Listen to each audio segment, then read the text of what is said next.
Hai, saya Alek. Saat ini saya ingin ingin berbagi mengenai tugas yang saya kerjakan, tugas untuk studi fasad pencahayaan alami. Saya menggunakan software Rhino 04 dengan plugin Grasshopper. Saya membuat fasad saya ini parametrik. Parametrik desain menurut saya adalah desain dengan menggunakan parameter tertentu sehingga kita bisa merubah parameter untuk menyesuaikan dengan desain yang kita inginkan. Jadi kita nggak perlu membuat desain dari awal lagi. Ini adalah tampilan Rhinoceros, mirip dengan software 3D yang lain, terutama 3D Max, mirip-mirip sekali dengan 3D Max. Sebenarnya ini mirip 3D software 3D seperti SketchUp dan lain sebagainya. Namun bedanya dia memiliki plugin Grasshopper. Jadi ini dua jendela yang berbeda. Ini adalah jendela milik Rhino dan ini milik Grasshopper. Saya akan meload file Grasshopper dulu dan tidak ada apa-apa di sini karena memang ini dua file yang berbeda. Reference file-nya di sini masih errornya. Maka saya akan meload tugas saya. Oke, sekarang sudah beres. Ini adalah tugas saya, fasad bangunan. Sebenarnya parametrik desain kalau Anda mengetikkan itu di mesin pencari internet, maka akan muncul banyak sekali gambar bangunan yang unik, organik dan lain sebagainya, karena memang parameter desain memungkinkan untuk hal itu. Namun untuk tugas saya kali ini, karena tugasnya adalah studi fasad, tujuannya bagaimana fasad itu terhadap terhadap pencahayaan alami, maka saya membuat bentuk yang sederhana. Akan saya terangkan kenapa ini parametrik. Sebenarnya seperti kita lihat tadi, ketika saya meload file Grasshopper di Rhino belum ada apa-apa karena memang ini berbeda, dan ini hanya tampilan sementara saja. Ini tidak bisa dirender di Rhino. Nanti akan saya jelaskan lebih lanjut, tapi saya akan menjelaskan dulu mengenai kenapa ini parametrik. Yang pertama, di sini kalau kita lihat ada controller jendela, dimana kita lihat jendela horizontal ada 5, jendela vertikal ada 4. Saya bisa merubahnya menjadi 6, saya bisa merubahnya jadi 6, 7, 8 sesuai keinginan saya, karena saya bisa mengetikkan angka di sini sesuka saya. Ini ada angka pembulatan, angka genap maupun angka ganjil, dan ada dua lagi yang bisa saya atur di sini. Akan saya buat kecil dulu supaya kita bisa lebih mudah melihat perbedaannya.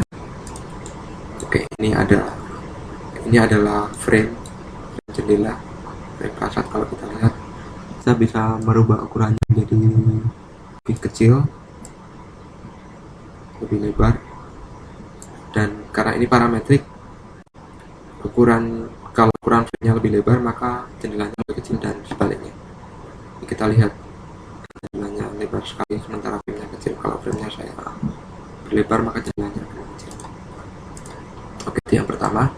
Yang kedua, saya bisa mengatur matahari.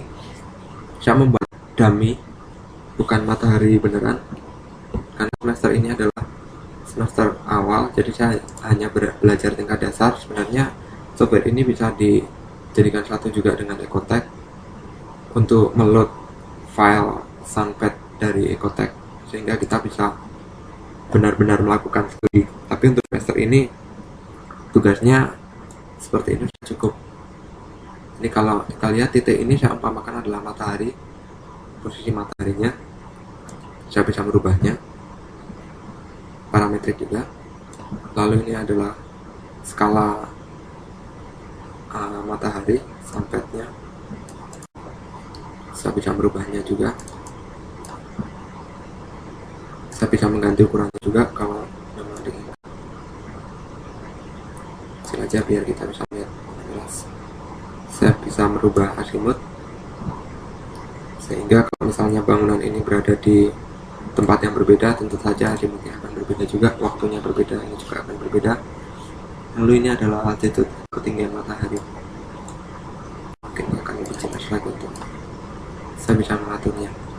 Mungkin kalau di Indonesia daerah tropis kita tidak terlalu merasakan hal ini, tapi di sini altitude matahari berubah sangat drastis. Jadi kalau winter nanti suhunya ini akan sangat kecil, sekitar 30 derajat di sini. Sementara kalau summer itu sekitar 77 derajat. Oke, yang menarik di sini saya bisa membuat fasad saya untuk mengikuti matahari, untuk mengikuti gerakan matahari. Oke, saya kecilkan dulu supaya kita bisa melihat lebih jelas lagi perbedaannya. Jadi kalau mataharinya saya gerakkan,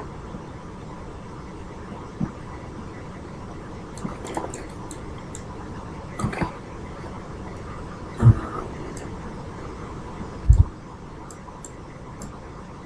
ya ini lebih kelihatan lagi. Jadi kalau mataharinya bergerak, kita lihat ini adalah titik menuju ke matahari. Kita lihat jendelanya akan mengikuti gerakan matahari. Saya bisa mengatur supaya ini sejajar dengan matahari atau ini tegak lurus dengan matahari sehingga melindungi sinar. Kalau di negara tropis sedapat mungkin kita memblok cahaya langsung, tapi kalau di sini saat summer maka matahari akan diblok untuk mengurangi beban pendinginan, tapi saat winter sinar matahari dibutuhkan untuk menghangatkan kondisi dalam bangunan.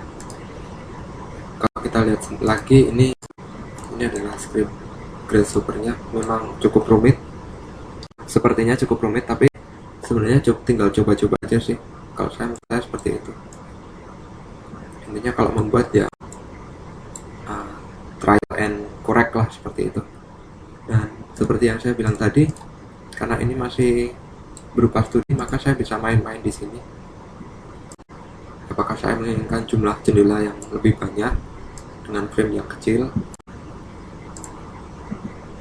atau jumlah jendela yang sedikit dengan frame yang besar? Nanti akan saya coba mensimulasikannya, tapi saya tidak akan melakukan di sini. Kenapa? Karena saya menggunakan mesin render yaitu Maxwell. Kenapa saya menggunakan Maxwell? Karena Maxwell seperti grasshopper, dia akan membuka jendela sendiri. Karena cukup berat, saya tidak akan melakukan render di laptop ini. Tapi sebenarnya di sini belum ada apa-apa. Ini hanyalah model yang belum finish. Jadi kalau di Rhino kita menggunakan parameter desain, maka kita perlu, mereka pakai istilah membake sih, memasaknya. Oke. Jadi kalau misalnya desain yang kita inginkan, kita masak, kita bake dulu. Oke. Ya, sekarang sudah ada di sana.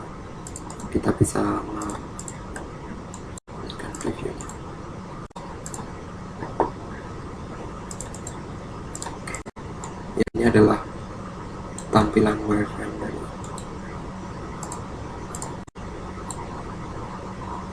Oke. Ini sekarang kalau saya merubah parameter di sini, dia tidak akan bergerak lagi.